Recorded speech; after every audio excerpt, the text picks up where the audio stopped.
मोहब्बत थी, प्यार था, इश्क था, जो भी था लाजवाब था। सुरमई आंखों वाली, खूबसूरत आवाज वाली, तीखे नैनों वाली एक खूबसूरत लड़की जिसने तमाम दुनिया का दिल जीत लिया था। उसका नाम था मधुबाला।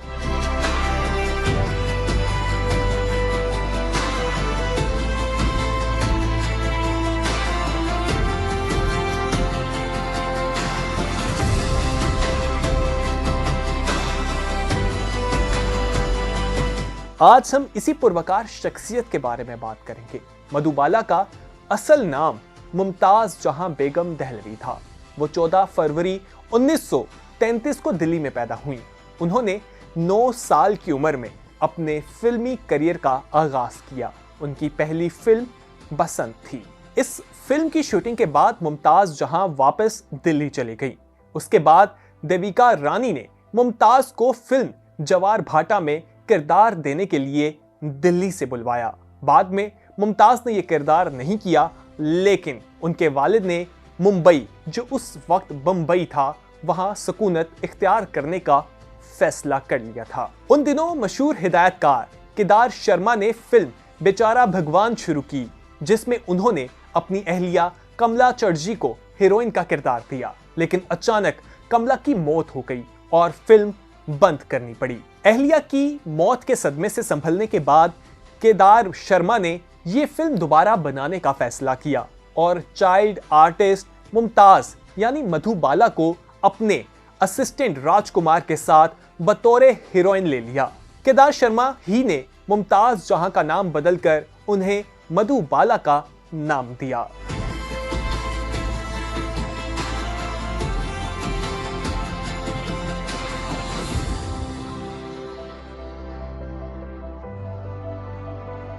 फिल्म का नाम भी बदलकर नील कमर रख दिया गया। सन 1949 में मधुबाला की फिल्म महल ने उन्हें इंडियन नौजवानों के ख्वाबों की मलिका बना दिया था। 1950 के अशरे में वो सबसे ज्यादा मकबूल और मुआवजा लेने वाली अदाकारा बन गई थी।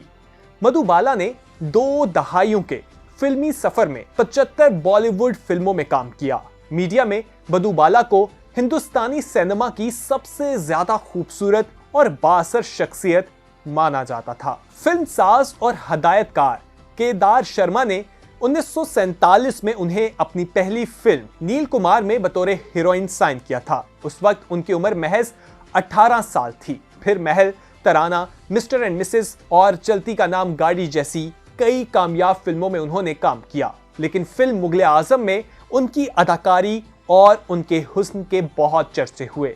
फिल्म मुगले आजम के लिए फिल्म फेयर अवार्ड की तरफ से उन्हें बेहतरीन अदाकारा के लिए भी नामजद किया गया। ये उनके फनी सफर में वाहिद नामजदगी थी। उनकी आखिरी फिल्म जवाला थी, जो 1971 में रिलीज हुई।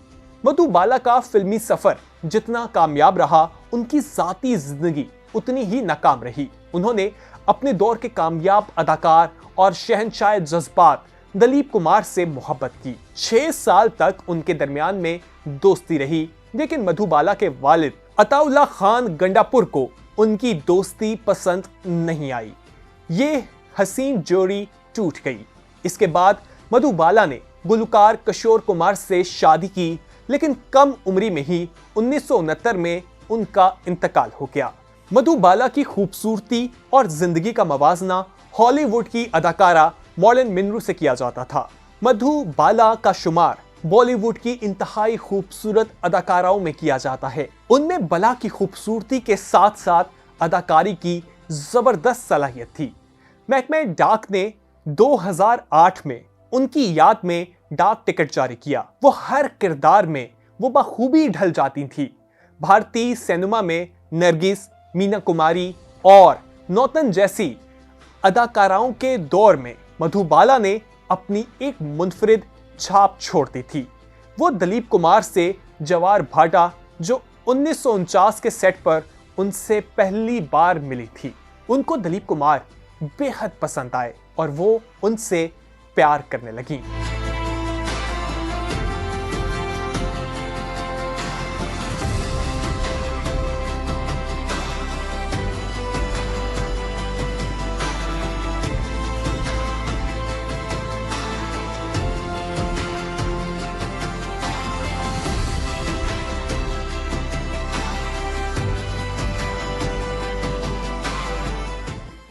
वक्त उनकी उम्र 18 साल थी और दिलीप कुमार अपनी जिस्त के 29 बहारे देख चुके थे।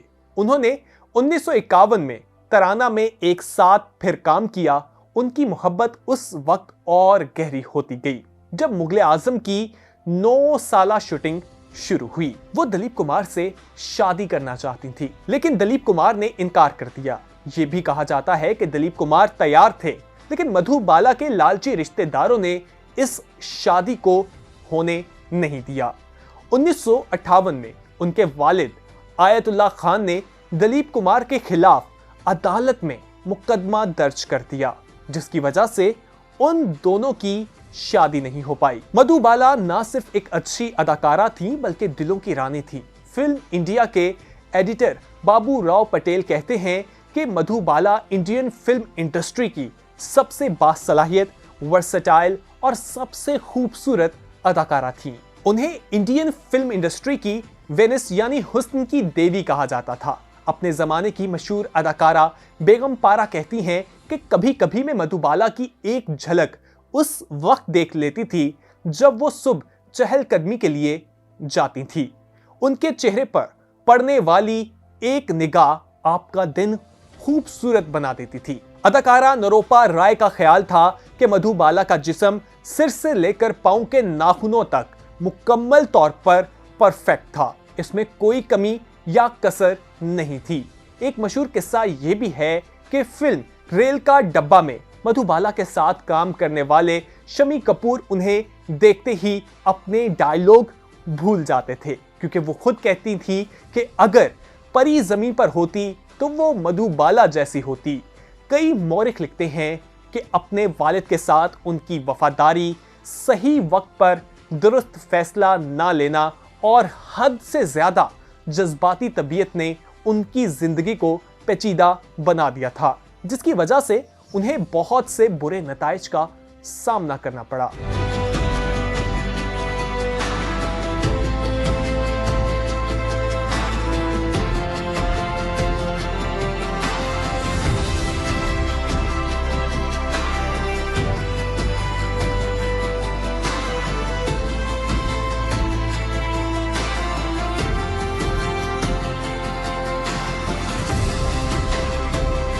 एक बार किसी ने दिलीप कुमार से पूछा, आपको मधुबाला कैसी लगती है? तो उन्होंने कहा कि उनका चेहरा हमेशा सुबह की ओस की तरह तरोताजा रहता है। उनकी शख्सियत की सबसे खास बात उनकी मशहूर हंसी थी। जब भी उन्हें मौका मिलता वो जोर से हंसती। कोई अंदाजा नहीं लगा सकता था कि वो कब, किस बात पर और कितनी देर तक हंसेंगी। शॉट के दौरान अगर वो अचानक हंसना शुरू कर देती, फिर डायरेक्टर सेट की लाइट बुझाकर चाय का ऑर्डर देते और इस बात का इंतजार करते कि मधुबाला अपनी हंसी पर काबू पा लें। लेकिन कई बार इंतजार काफी तवील वक्त का भी हो जाता था।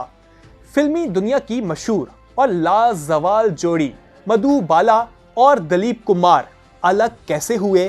पुराने वक्तों की बात है। दोनों अदाकाराओं को कभी इंडियन फिल्मी तारीख की सबसे रोमानवी जोड़ी समझा जाता था। दोनों एक दूसरे की मोहब्बत के असीर थे। मधुबाला पहली बार दिलीप कुमार के साथ 1955 में फिल्म इंसानियत के प्रीमियर के दौरान अवामी तौर पर नजर आईं। ये पहला और वाहिद मौका था जब दिलीप कुमार और मधुबाला को एक साथ अवामी सतह पर देखा गया था। इस मौके पर कवरेज करने वाले सहाफी के राजदान ने बाद में लिखा कि मधुबाला इससे ज्यादा खुश कभी नजर नहीं आई।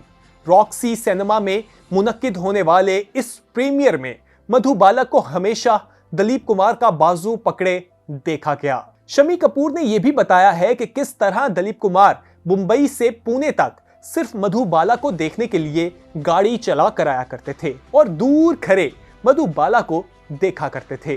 ताहम एक आम ख्याल ये है कि मधुबाला के वालिद नहीं चाहते थे कि मधुबाला और दिलीप कुमार की शादी हो। इस बारे में फिल्मी रसालों में बहुत कुछ शाया हो चुका है। दिलीप कुमार ने एक इंटरव्यू में कहा कि मधु के वालिद हमारी शादी के खिलाफ नहीं थे। उनकी अपनी प्रोडक्शन कंपनी थी और वो बहुत खुश थे कि एक ही घर में दो बड़े स्टार मौजूद होंगे। वो चाहते थे कि दिलीप कुमार और मधुबाला अपने करियर के इख्तिताम तक एक दूसरे की बाहों में बाहें डालकर उनकी फिल्मों में 2 गाने गाते नजर आए। फिर क्या हुआ जिसकी वजह से बॉलीवुड की मशहूर तरीन मोहब्बत की कहानी शादी तक ना पहुंच सकी? दिलीप कुमार ने इस बारे में यह भी लिखा है, जब मुझे मधु से उनके वालिद के मंसूबों के बारे में मालूम हुआ तो मेरी उनसे कई बार बातचीत हुई, जिसमें मैंने दोनों को बताया कि मेरे काम करने का अपना तरीका है। मैं अपना काम खुद करता हूं, मैं प्रोजेक्ट का इंतखाब करता हूं और अगर उसमें मेरा अपना प्रोडक्शन हाउस भी हो तब भी मैं तसाहली नहीं दिखा सकता। दिलीप कुमार के मुताबिक मधुबाला के वालिद अताउल्लाह खान को उनकी ये बात पसंद नहीं आई और वो दिलीप कुमार को जिद्दी और अड़ियल समझने लगे। दिलीप के मुताबिक मधुबाला का झुकाव हमेशा अपने वालिद की तरफ था और वो कहती रही कि शादी के बाद सब ठीक हो जाएगा। ऐसा भी नहीं था कि दिलीप कुमार शादी के लिए तैयार नहीं थे। सन 1956 में ढाके की मुकम्मल फिल्म की शूटिंग के दौरान एक दिन उन्होंने मधुबाला से कहा, काजी इंतजार कर रहा है, चलो आज मेरे घर शादी कर लेते हैं। लेकिन मधुबाला उनकी बात सुनकर रोने लगी। दिलीप कुमार कहते हैं, अगर आज तुम नहीं गई तो मैं तुम्हारे पास वापस नहीं आऊंगा, कभी नहीं आऊंगा। उसके बाद दिलीप कुमार मधुबाला के पास वापस नहीं आए क्योंकि दोनों के दरमियान सन 1957 में ऐसा झगड़ा हुआ कि उसके शोले ने इस मोहब्बत को बेवक्त खत्म कर दिया।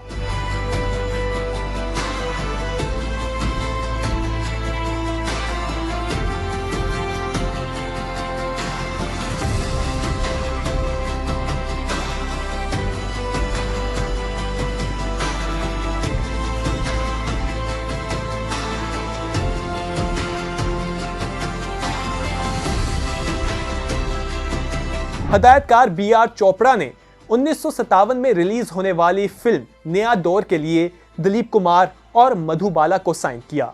इस फिल्म की आउटडोर शूटिंग पुणे और भोपाल में होनी थी, लेकिन मधुबाला के वालिद ने मधुबाला को भोपाल भेजने से इनकार कर दिया। तब तक बी.आर. चोपड़ा अपनी फिल्म की काफी शूटिंग कर चुके थे।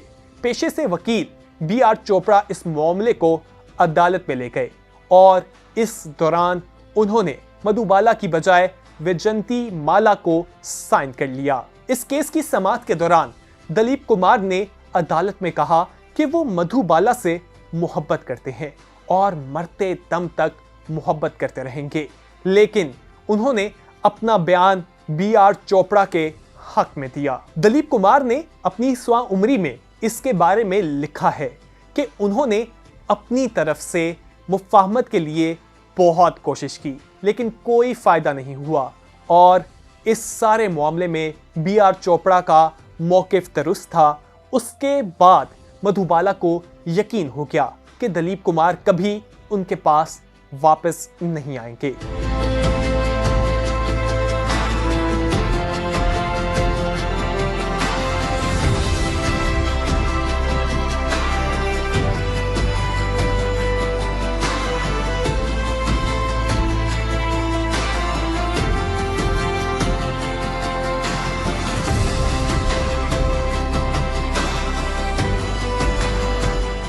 दिलीप कुमार से अलहदगी की वजह से मधुबाला बहुत अकेला महसूस करने लगी, जैसे आंखों में वो किसी को तलाश कर रही हो, लेकिन ऐसा ना हो सका।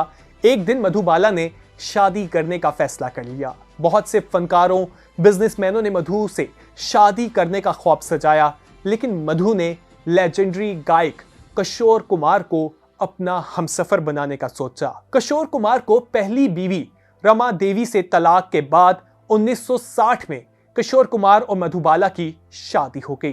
किशोर कुमार से शादी के फैसले ने मधुबाला को दिलीप कुमार से अलहदा होने के मुकाबले में कहीं ज्यादा सदमा पहुंचाया। किशोर कुमार को मधुबाला की बीमारी का इल्म तो था, लेकिन उसकी संगीनी का अंदाजा नहीं था। वो मधुबाला को इलाज के लिए लंदन ले गए, जहां डॉक्टरों ने जवाब दे दिया कि अब ज्यादा से ज्यादा मधुबाला सिर्फ 1 से 2 साल तक जिंदा रह सकेंगी। किशोर कुमार वापस आए तो उन्होंने मधुबाला को अपने वालिद और बहनों के पास छोड़ दिया और कहा कि वो इतने मसरूफ हैं कि मधुबाला की देखभाल नहीं कर पाएंगे। वो मधुबाला से मिलने आते रहे, लेकिन 3-4 माह के वक्फे से, यानी जब मधुबाला को किशोर कुमार की सबसे ज्यादा जरूरत थी, तब किशोर कुमार के पास उनके लिए वक्त नहीं था। ऐसे में दिल की बीमारी बढ़ती रही, लेकिन मधुबाला के अंदर जीने की ख्वाहिश बहुत थी। इसलिए डॉक्टरों के सामने हाथ उठाने के बाद वो 9 साल तक जिंदा रहीं, लेकिन उन्होंने अपनी जिंदगी के आखिरी 9 साल बहुत तन्हाई में गुजारे। इस दौरान उनका हाल जानने के लिए बहुत कम लोग उनके घर जाते थे। इसमें दिलीप कुमार का खानदान भी शामिल था।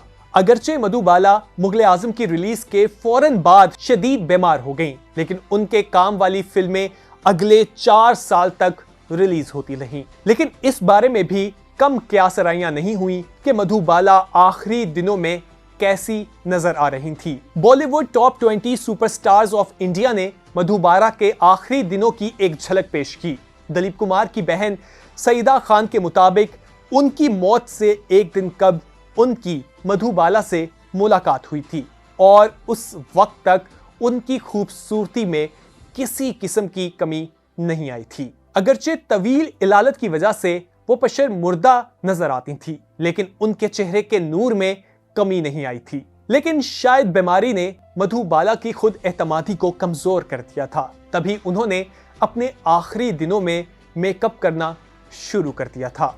सुपरस्टार्स ऑफ इंडिया में फिल्म डायरेक्टर शक्ति सामंता ने बताया कि वो भी मधुबाला से उनकी मौत से एक दिन पहले मिले थे और वो बहुत ज्यादा मेकअप में थीं। हालांकि वो अपने पूरे फिल्मी करियर में बहुत कम मेकअप करने के लिए मशहूर थीं।